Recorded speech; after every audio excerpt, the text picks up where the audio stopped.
Bapak saya dulu menghabiskan waktunya kurang lebih 35 tahun bekerja sebagai satpam, security. Ibu saya sekolah pun nggak tamat SD. Justru sebagian usaha-usaha yang berhasil itu selalu memulai dari keterbatasan permodalan. Nggak ada tuh cerita orang-orang tiba-tiba punya modal gede dan usahanya survive. Jadi tadi bimbel yang saya cerita itu bakal jadi perguruan tinggi dan sekarang yang sudah existing, yang sudah jalan yang di Makassar. Jadi foundernya ini abang? Yes, kurang abang lebih sendiri, seperti itu. Masya Allah. Sekarang mahasiswanya udah banyak?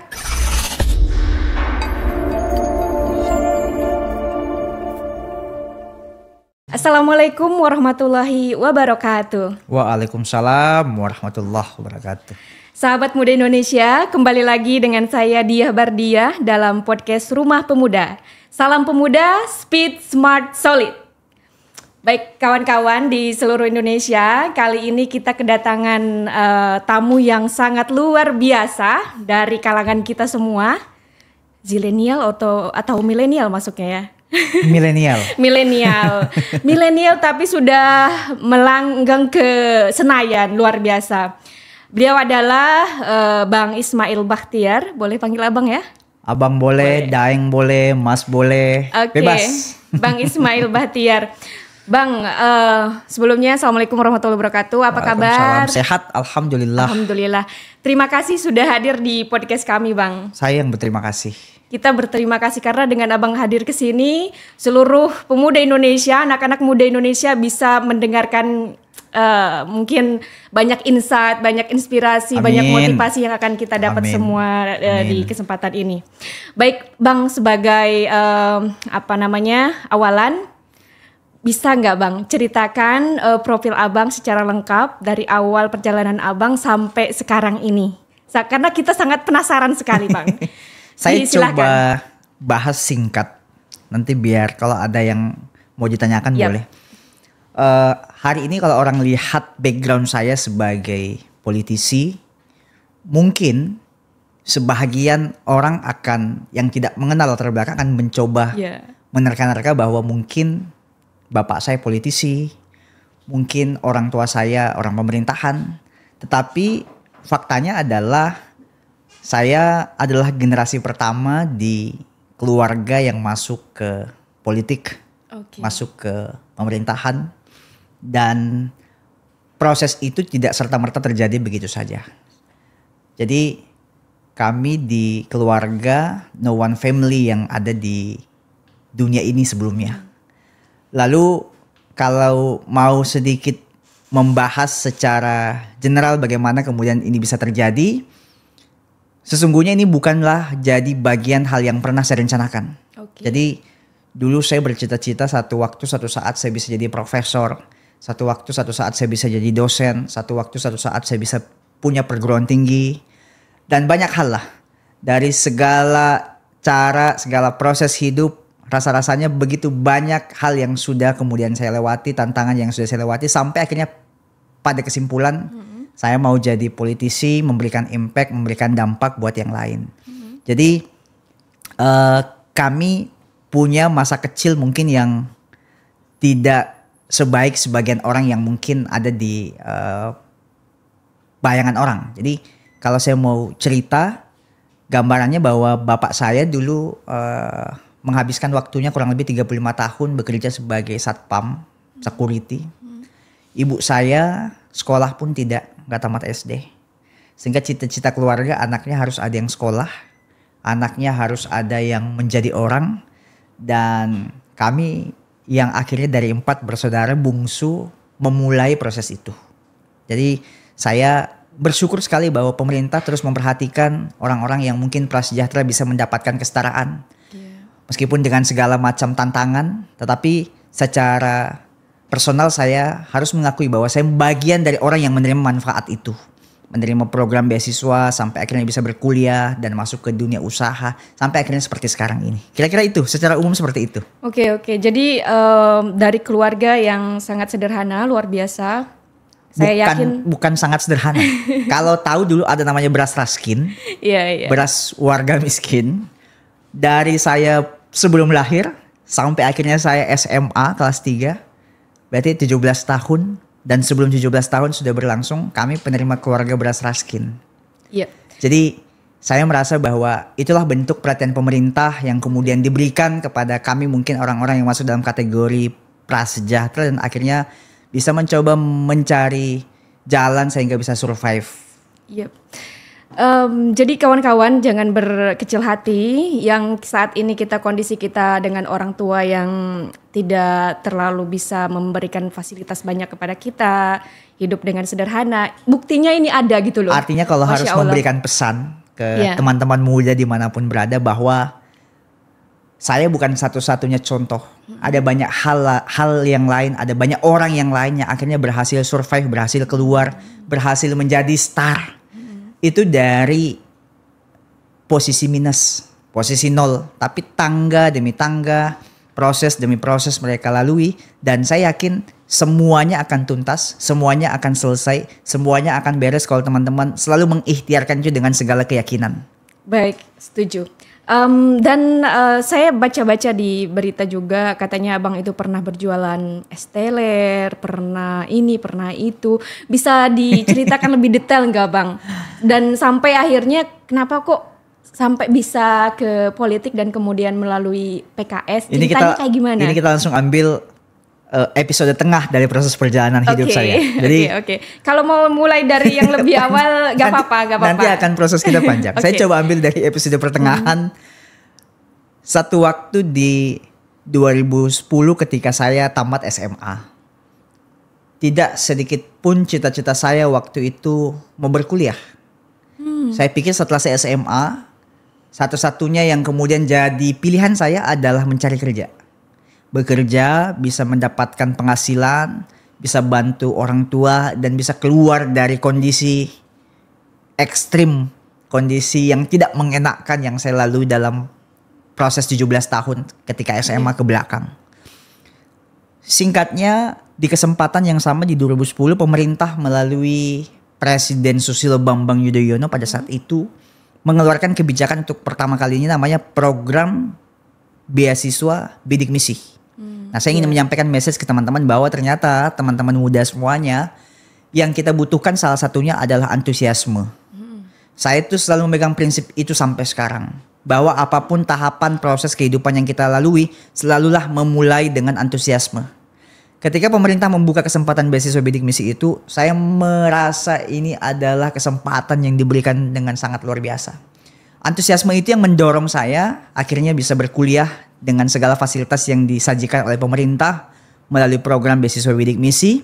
Tetapi dalam realita setahun pertama kemudian masih berproses lancar, tahun kedua namanya program pemerintah kadang-kadang mulai kesini mulai macet. Iya. Satu-satunya opsi yang saya punya adalah ketika bulan pertama ke bulan 12, bulan pertama ke semester pertama ke semester 2 lancar beasiswa bidik misinya, maka semester ketiga saya harus cari cara supaya bisa tetap bertahan dan melanjutkan kuliah.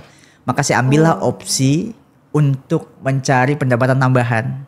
Salah satunya adalah jualan es teler, tapi itu yang kemudian diketahui banyak orang. Yang lain banyak. Yang banyak lain juga. Saya kadang malam harus kerja di tempat orang. Kadang sampai subuh saya masih mencari pendapatan tambahan.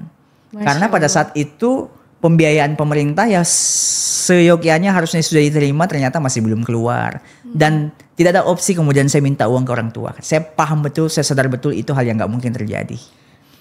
Jadi akhirnya jadilah saya penjual es teler sekaligus menjadi mahasiswa pada saat itu. Nah ini juga penting untuk disampaikan ke teman-teman muda. Bahwa jangan sampai kemudian perasaan gengsi. Lalu kan kadang-kadang kita merasa, aduh masa iya mahasiswa penerima beasiswa saya jual-jual ini. Jangan pernah ada perasaan itu. Gengsi itu adalah penyakit yang harus kita buang jauh-jauh. Kalau kita yakin itu adalah hal yang mendapatkan manfaat besar, itu adalah hal yang bisa berguna untuk kita. Ya saya pada saat itu ada pada posisi itu, maka saya jalankan semuanya dengan segala keyakinan. Dan ternyata dari es teler Mbak menjadi corporate, menjadi perusahaan. Ketika perusahaan sudah existing, saya merasa penting untuk masuk ke politik. Tadi kan pertanyaannya bagaimana tiba-tiba pindah. Saya merasa penting untuk masuk ke politik. Dan itulah yang terjadi kemudian sampai hari ini. Jadi dari jualan es teler itu usaha yang selanjutnya itu apa? Banyak yang saya lakukan itu adalah starting awal saya memulai survive di dunia usaha Di dari bidang sana. apa nih Mas kalau boleh tahu? Saya pernah masuk ke sektor migas. Oke, Ya, keren. saya juga masuk ke sektor perkapalan pada saat itu. Meskipun ya kadangkala waktu itu karena segala sumber daya yang masih terbatas ya kita sometimes harus jadi maklar, sometimes harus jadi owner CEO, sometimes jadi direktur marketing. Segala cara lah kita lakukan dengan situasi yang menyesuaikan. Dan saya akhirnya merasa bahwa yang bisa buat kita mampu itu adalah keyakinan kita sendiri. Karena dari situ akhirnya tahapan yang tadinya kemudian saya mungkin dalam logika orang agak susah tuh. Iya. STLR kok bisa tiba-tiba jadi kapal, STLR kok bisa jadi jualan minyak, jualan solar misalnya. Itu kemudian saya lalui sampai akhirnya pada satu titik saya bikin bimbel dan bimbel itu ramai. Saya buat kemudian institusi pendidikan informal, saya buat NGO dan sekarang alhamdulillah dengan segala proses dan tahapan yang dilakukan oleh tim-tim yang settle setelah saya buat ini, saya sudah autopilot kan. Sekarang malah bimbel itu jadi perguruan tinggi, gitu-gitu kira-kira Mbak. Oke, usaha itu dimulai sejak 2012. Abang masih di bangku Masih kuliah, kuliah. masih di Betul, bangku kuliah. persis ketika masih kuliah. Oke, satu lagi Bang pertanyaannya. Mungkin kita juga penasaran ya. Kalau kita zaman sekarang ini biasanya mau bikin usaha apa sih gitu Yeah. kan?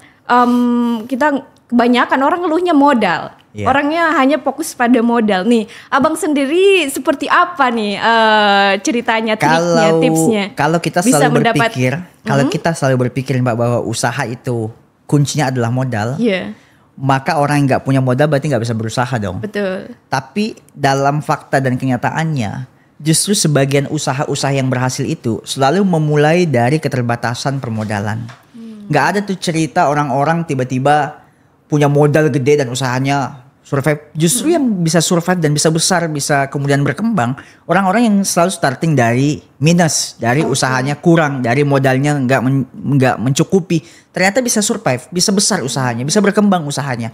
Artinya apa? Bahwa modal itu sejujurnya nggak harus selalu kita frame sebagai capital atau uang, tapi modal jejaring, modal persahabatan, modal skill kita mungkin mampu bernegosiasi, modal skill kita mampu berkomunikasi, modal kita mampu menguasai trik-trik pemasaran, itu juga modal buat saya. Siap. Dan akhirnya saya merasa bahwa siapapun yang mau memulai diri masuk ke sektor usaha, sektor bisnis, beranikanlah diri untuk selalu mengupgrade diri, selalu mengupgrade apa hal-hal yang perlu kita lakukan. Oke. Saya harus ngomong ke mbaknya bahwa saya tuh melihat sekarang ini lagi ramai di TikTok tuh. Oke. Ada yang lagi viral soal garam rukiah, kalau tahu Garam Mbak. rukiah? Itu kan kalau kita pikir-pikir modal garam mungkin 1 kilo kan, kemasan 1 kilo harga mungkin 8.000 sampai 10.000. Orang jual 90.000, orang jual, dan itu ramai.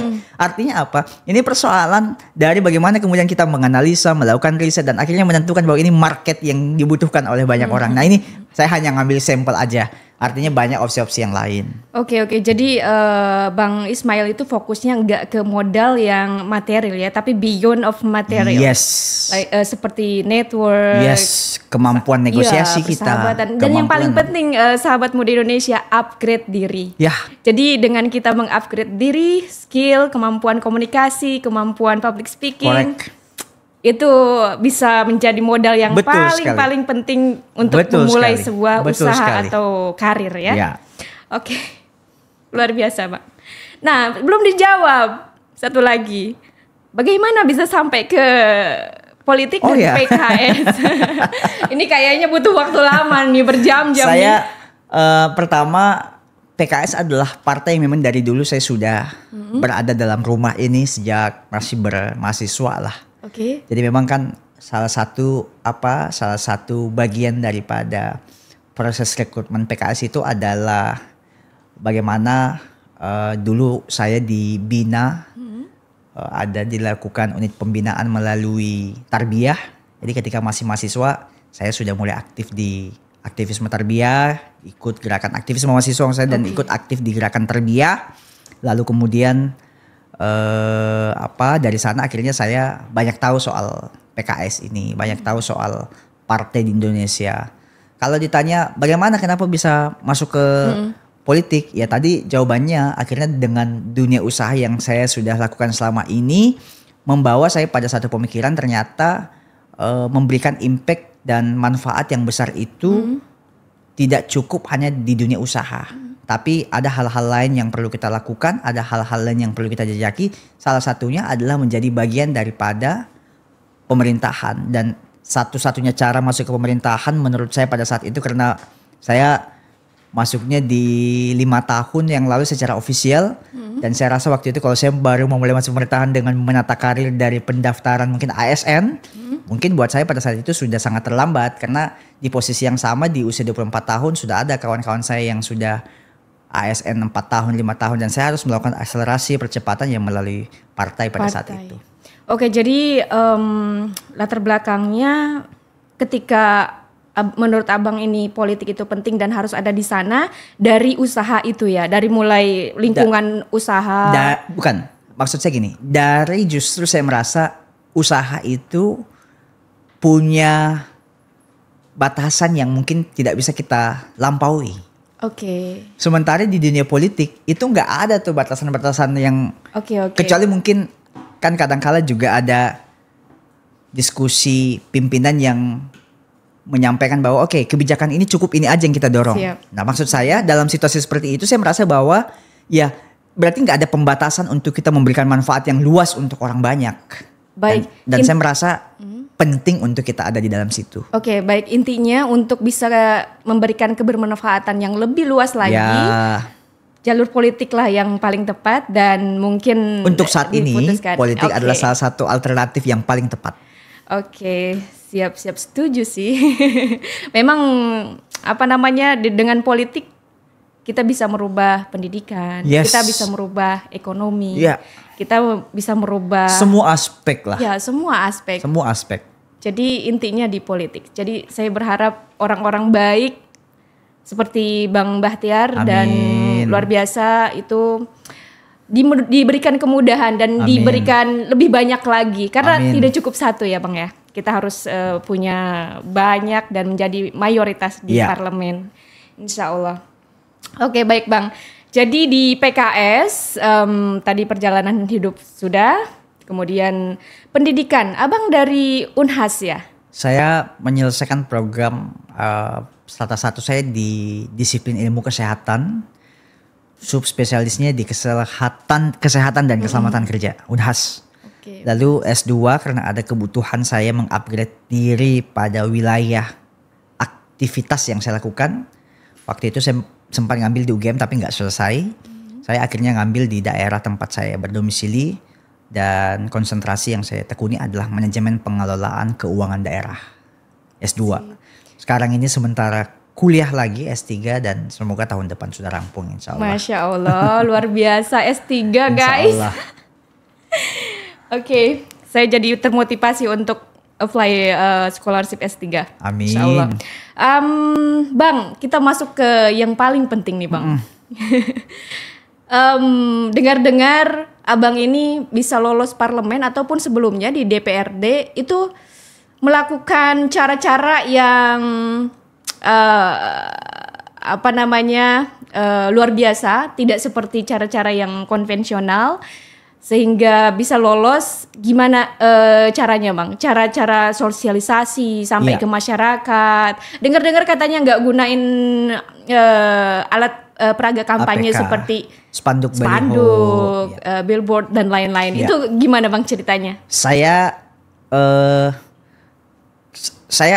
mau bilang bahwa kedengarannya terlalu idealis ketika saya ngomong bahwa saya ada keresahan ketika melihat sebagian spanduk baliho yang sudah tidak memiliki ruang dan tempat akhirnya harus dipaku di pohon.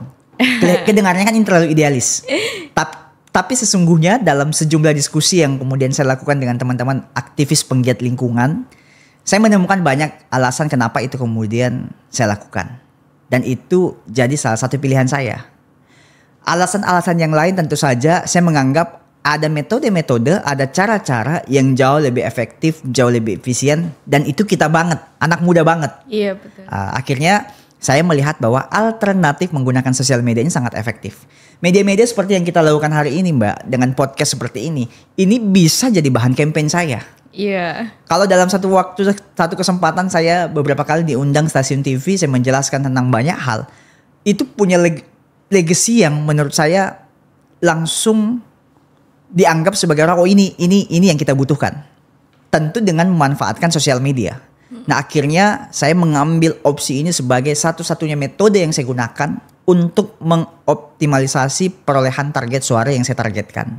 Jadi kalau Mbak tanya, tanpa baliho, iya. Tanpa spanduk, iya. Tapi dengan sosmed, saya mengoptimalkan segala konsep, pikiran, metode. Ya salah satunya dengan mungkin contoh yang sedang kita lakukan hari ini. Tapi ada banyak hal yang lain. Okay. Dan tentu tidak cukup dengan itu. Saya juga harus melakukan kunjungan ke masyarakat. Tapi akhirnya kunjungan itu saya publikasikan. Dan dari sana permintaan-permintaan itu akhirnya datang. Pak datang dong ke wilayah kami. Pak boleh enggak ke kampung kami. Itu saya penuhi. Karena menurut saya itu jauh lebih efektif dan jauh lebih murah. Yang ketiga tepat sasaran.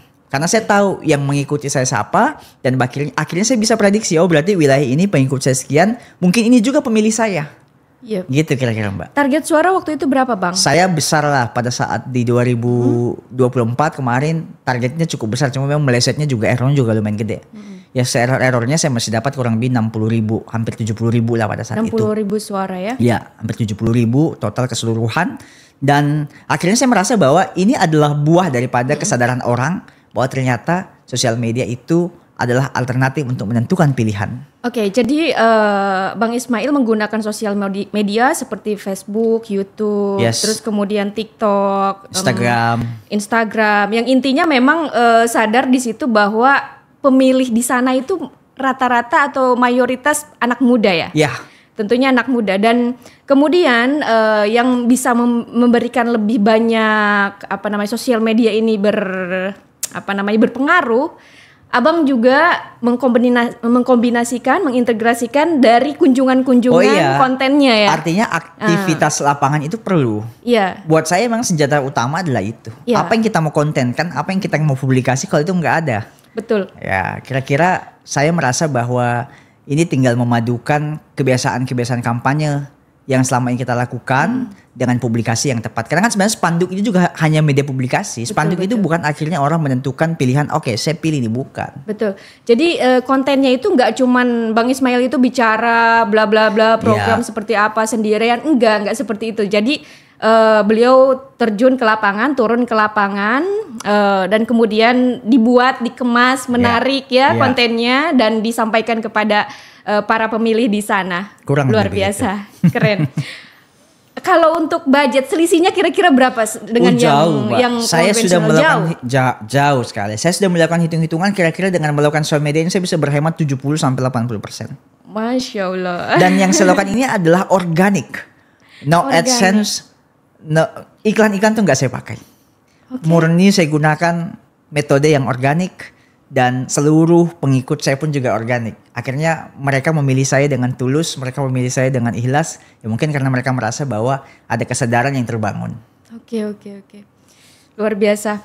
Jadi teman-teman untuk nanti pileg-pileg ke depannya, kita bisa ikuti cara-cara Bang Ismail ini luar biasa. Dan Bang, karena kan sudah ada pengalaman juga di DPRD ya. Iya. Waktu itu.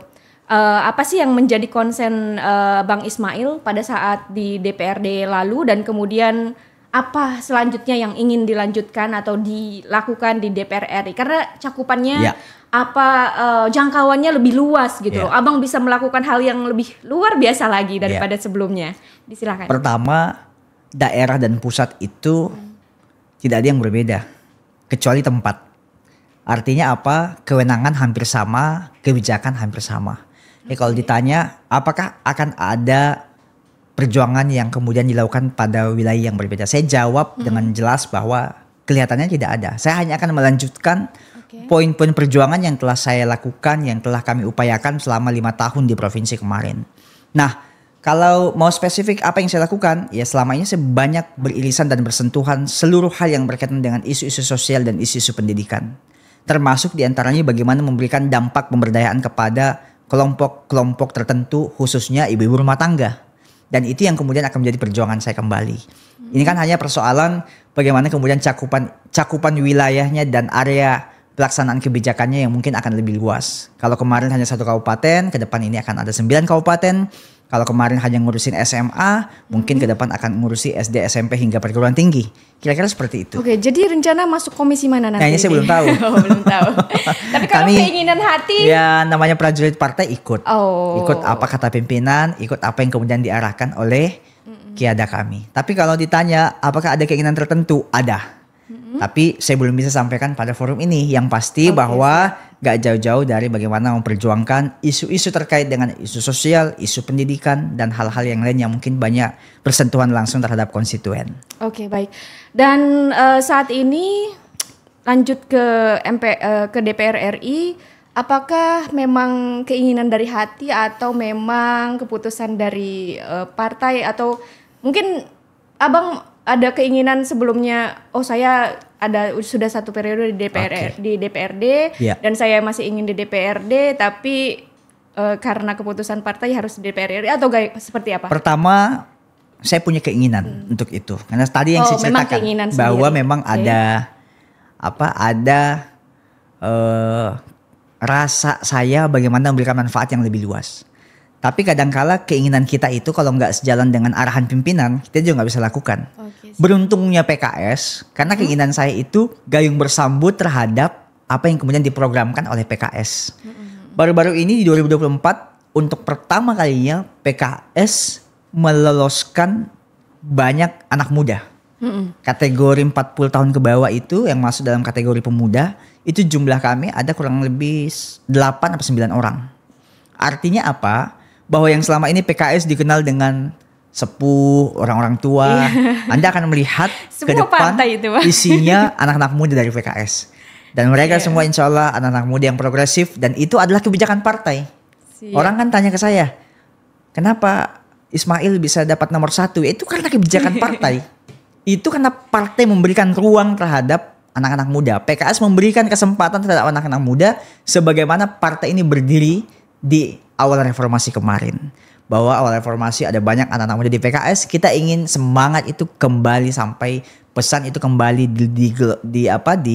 digaungkan oleh kami anak-anak muda yang sebentar lagi insya Allah akan masuk dalam proses di legislasi DPR di periode mendatang. Luar biasa.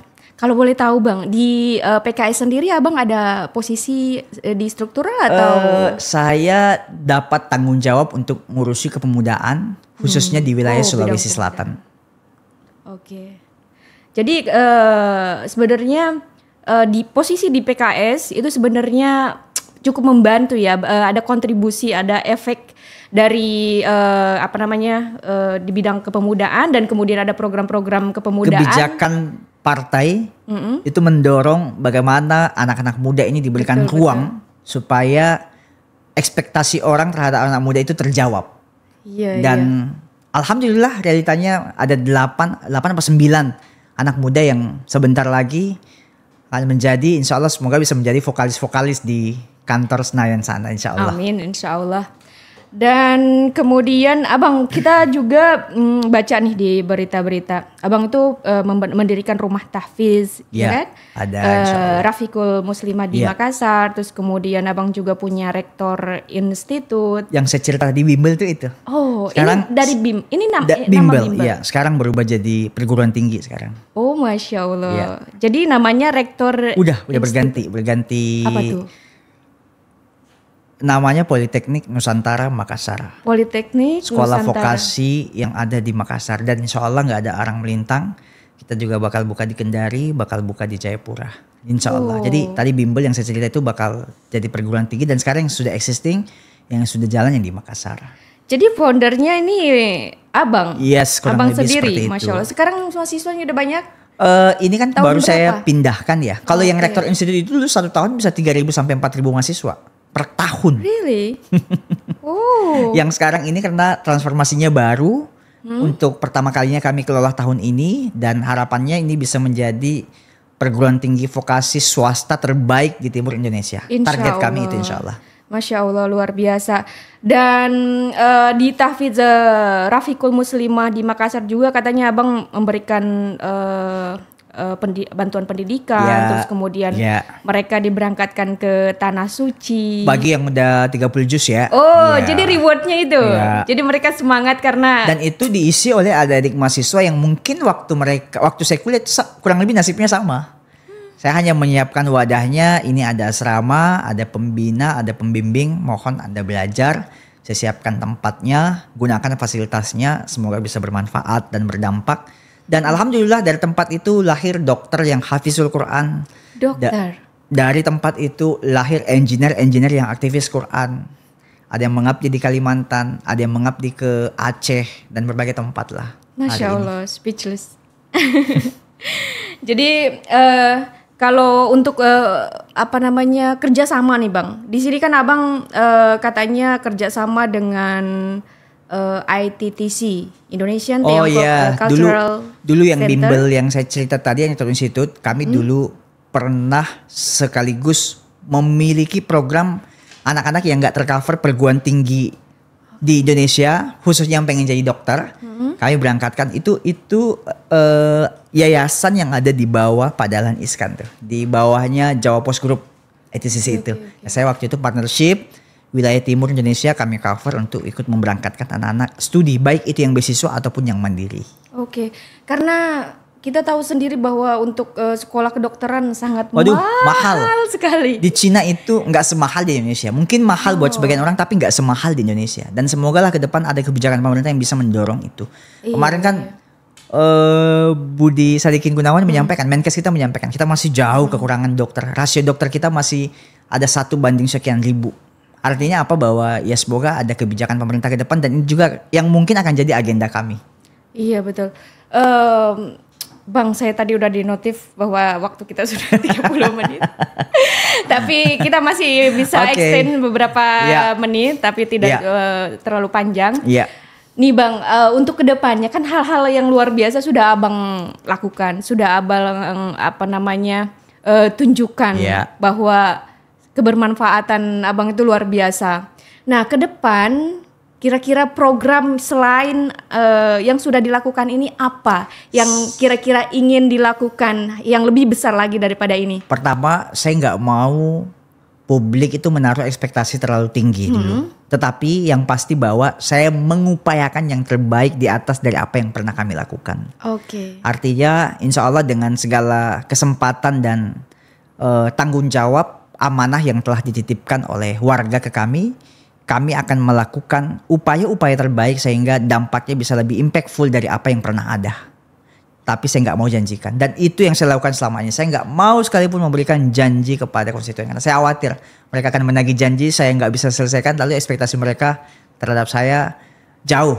Ekspektasi mereka terhadap saya mungkin akan buruk. Tapi satu sisi saya sedang berupaya mencarikan jalan, mencarikan alternatif sehingga manfaat itu jauh lebih besar insya Allah. Oke, balik lagi ke Abang waktu sosialisasi. Kalau Abang tidak menyampaikan apa sih janji-janji manis seperti yang suka kita dengar dari para caleg? Ini apa yang Abang sampaikan? Kontennya apa? sampai mereka tetap mau memilih gitu loh. Kalau tidak ada janji-janji manis. Saya selalu sampaikan bahwa ketika saya memberikan janji, Anda akan datang untuk menagih. Tapi kalau saya berikan harapan dan harapan itu memang sedang dijalankan oleh pemerintahan, itu terrealisasi, ya memang itu tanggung jawab saya sebagai bagian daripada pemerintahan. Dan pola itu yang saya lakukan di semua tempat.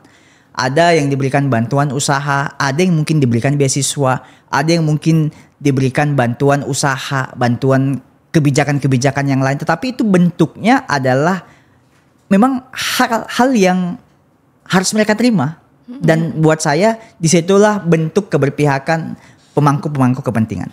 Disitulah bentuk keberpihakan orang-orang yang bertanggung jawab terhadap tugas dan amanah yang telah dititipkan kepada mereka. Karena kalau saya menjanjikan sesuatu hal yang terlalu berlebihan juga akan menjadi impact yang mungkin akan susah dan menjadi beban yang kemudian harus saya pikul selama periode akan berlangsung. Luar biasa Abang. Oke Abang, sebelum kita closing, mungkin ada sedikit closing statement dari Abang Ismail untuk kawan-kawan pemuda kita di seluruh Indonesia. Mohon yang bisa disampaikan ke teman-teman kita untuk memotivasi. Iya. Yang statusnya sekarang, posisinya sekarang masih belajar, kemudian yang baru mau masuk politik mungkin masih agak-agak ragu, itu mohon motivasi dari Abang sebagai closing statement, disilahkan Bang. Menuju Indonesia Emas 2045. Betul, tentunya. Itu adalah hal yang mungkin bisa menjadi kabar baik untuk kita. Tetapi di satu posisi juga bisa menjadi bencana buat kita. Yang bisa mengubah itu menjadi kabar baik adalah asa, harapan, dan kemudian aksi kita. Kalau selama ini kita selalu hadir dengan hal-hal yang mungkin menjustifikasi, hal-hal yang mungkin sifatnya mencemooh, lalu tidak hadir dengan memberikan solusi, maka jangan pernah berharap 2045 benar-benar Indonesia akan emas. Tapi kalau itu kita bisa lakukan dengan segala keyakinan kita, harapan kita, asa kita, maka saya yakin kita akan menjadi bangsa yang sangat besar di 100 tahun 2045 Indonesia. Oke, siap. Ada lagi Bang? Cukup. Oke, baik kawan-kawan, untuk Indonesia Emas 2045 nanti, seperti yang Bang Bahtiar sampaikan, kita harus mempersiapkan diri untuk kita raih, dan jangan sampai Indonesia Emas 2045 itu justru jadi bencana ya Bang. Karena segala sesuatu itu bisa ada berkebalikan. Menjadi emas atau sebaliknya. Jadi itu balik lagi kepada kita semua. Apakah kita ingin terus memupuk asa kita, harapan kita, dan kemudian mengupgrade skill kita, terus lanjut pendidikan, apapun keadaan ataupun kondisinya, jangan putus asa. Kita sudah melihat contoh yang sangat real. Amin. Dan kita membutuhkan Ismail Bahtiar yang lainnya. Mungkin jika kita punya 1.000 atau 2.000 Ismail Bahtiar di parlemen, selesai semua. Amin. Masalah kita, insya Allah.